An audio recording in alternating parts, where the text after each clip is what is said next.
प्रिय विद्यार्थियों, आज हम जो डिस्कशन करने वाले हैं जिस टॉपिक पे, वो विषैले सर्पों में जो बाइटिंग एपरेटस होता है, दंशन उपकरण होता है, उसके बारे में चर्चा करेंगे।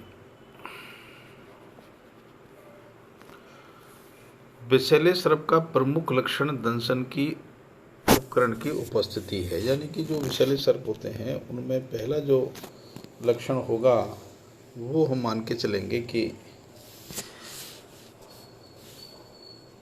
बाइटिंग एपरेटस की उपस्थिति अनिवार्य है। इसकी उपस्थिति के कारण विषैले सर्पों के कपाल और जबड़ों की अस्थियों में थोड़ा सा परिवर्तन हो जाता है और इनमें स्पेशलिटी आ जाती है।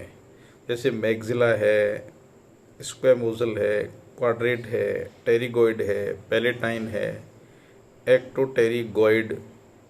जो अस्थियां हैं, जो कपाल की अस्थियां कहलाती हैं एक्चुअली, उनमें अस्थियां दंशन उपकरण का निर्माण करती हैं। यहाँ मैग्जिला अत्यधिक हिरासित होती है और इस पर एक जोड़ी फैंक्स उपस्थित होते हैं मैग्जिला के ऊपर। मैग्जिला स्वतंत्र रूप से हिल सकती है, स्क्वैमोजल हॉरिजॉन्टल दिशा में होती है और कपाल से ढीले रूप में जुड़ी रहती है टेरिगोइड से। मैग्जिला एक्टोटेरिगोइड अस्थि द्वारा टेरिगोइड से जुड़ी रहती है। टेरिगोइड निचले जबड़े से जुड़ी होती है क्योंकि जबड़ों का कपाल के साथ निलंबित रखती है। यह कपाल टेरिगोइड और निचले जबड़े के साथ ढीली संधि करते हैं और क्वाड्रेट के ये निचले जबड़े के साथ वाला जोड़ आलंबक का कार्य करता है। दंशन उपकरण की उपस्थिति के कारण विषैले सर्प की कपाल की अस्थियां ढीली जुड़ी रहती हैं। सर्प में कपाल की इन अस्थियों की गति का नियमन विशेष पेशियों द्वारा होता है। जैसे फर्स्ट है डाइग्रेस्ट्रिक पेशियां।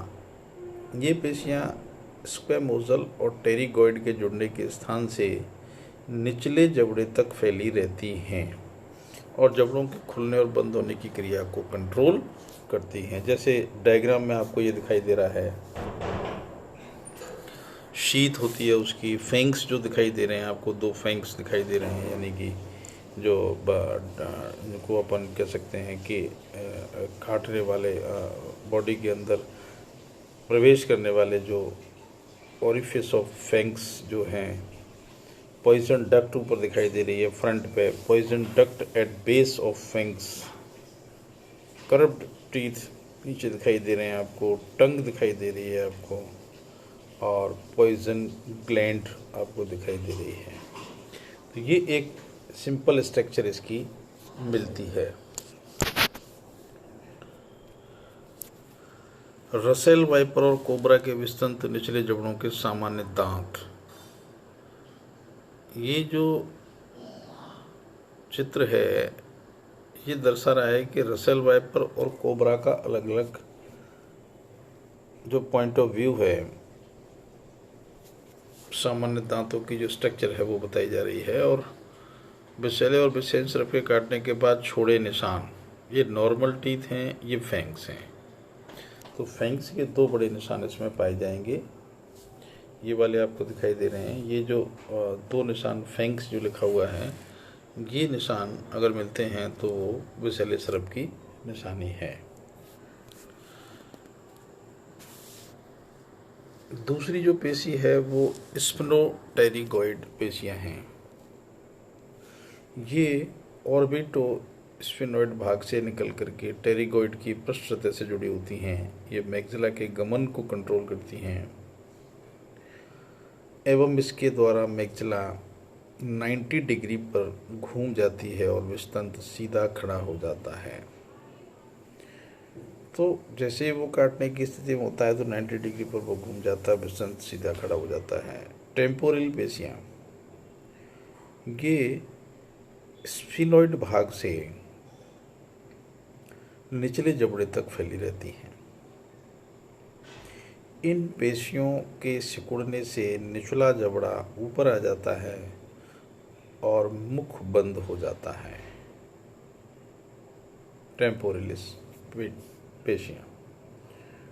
नेक्स्ट है मेस्टिकेटर मसल्स यानी चर्वणी पेशियाँ। ये विष ग्रंथि के चारों ओर पाई जाती हैं। ये पेशियाँ सिकुड़ करके विष ग्रंथि को दबाती हैं।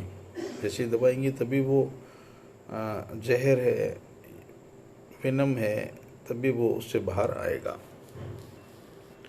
मैंडिबुलर संकोचली पेशियाँ, ये भी विष ग्रंथि के पास स्थित होती हैं, जिनको मैंडिबुलर कॉन्स्ट्रिक्टर भी कहते हैं। अब देखिए पेशियों का थोड़ा सा डायग्रामेटिक रिप्रेजेंटेशन इसमें दे रखा है।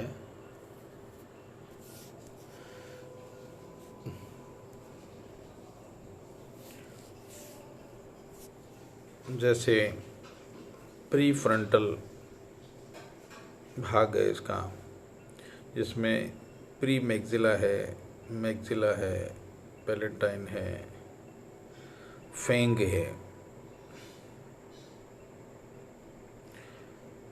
और टेरिगॉइड इसमें लगा रहता है। टीथ हैं निचले वाले, लोअर जॉ के जो टीथ हैं वो हैं। एंटीरियर टेम्पोरल मसल्स हैं और डाइगैस्ट्रिक मसल्स हैं। क्वाड्रेट है, स्क्वेमोरल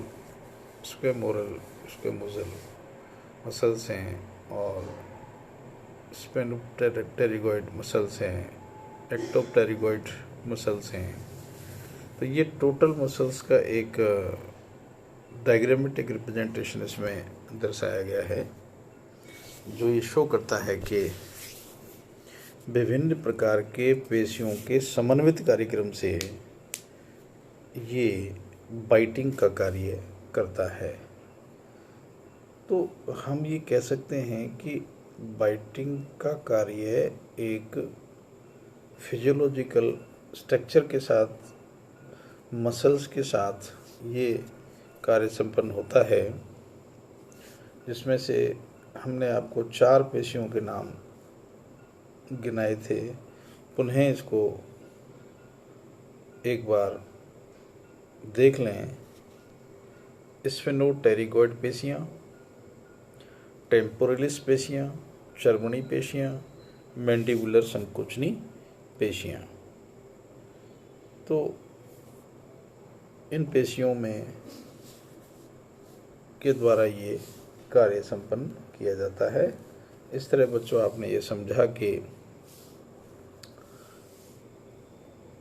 विषैले सर्पों के काटने की प्रक्रिया को किस तरह से ये संपन्न होती है और इसकी स्ट्रक्चर क्या है और इसकी पहचान क्या होती है, दोनों ही बातें इसमें कवर होती हैं। दूसरी बात यह है कि ये विषदंत के बारे में भी एक रिप्रेजेंटेशन दिया हुआ है कि ये विषदंत क्या होता है। इनटेक एपर्चर है, इसमें खांचदार विषदंत होता है और पल्प कैविटी होती है। इसमें पॉइजन ग्रूव ऑफ स्ट्रक्चर है। इसमें डिस्चार्ज एपर्चर है। डिस्चार्ज कैसे होता है, ये भी एपर्चर है इसका। पॉइजन कैनाल इसमें पाई जाती है, पॉइजन की कैनाल है। डेंटाइन है, इनेम है, पल्प कैविटी है और डिस्चार्ज एपर्चर है। तो दोनों ही चीज़ों से ये क्लियर होता है कि पूरी जो स्ट्रक्चर है, पॉइजन को आगे बढ़ाने से, डिस्चार्ज करने से लेकर के, पॉइजन ग्रुप से लेकर के, ये पूरा एक प्लान विषदंत का इसमें पाया जाता है। और ये जो विषदंत में जो फेंग बताए गए हैं, इसके निशान अलग से विषैले सर्प के दिखाई देते हैं, जो सामान्य दांतों से अलग होते हैं। इसलिए इसको हम आसानी से पहचान लेते हैं कि ये विषैले सर्प ने काटा है या सामान्य विषहीन स्नेक बाइटिंग है।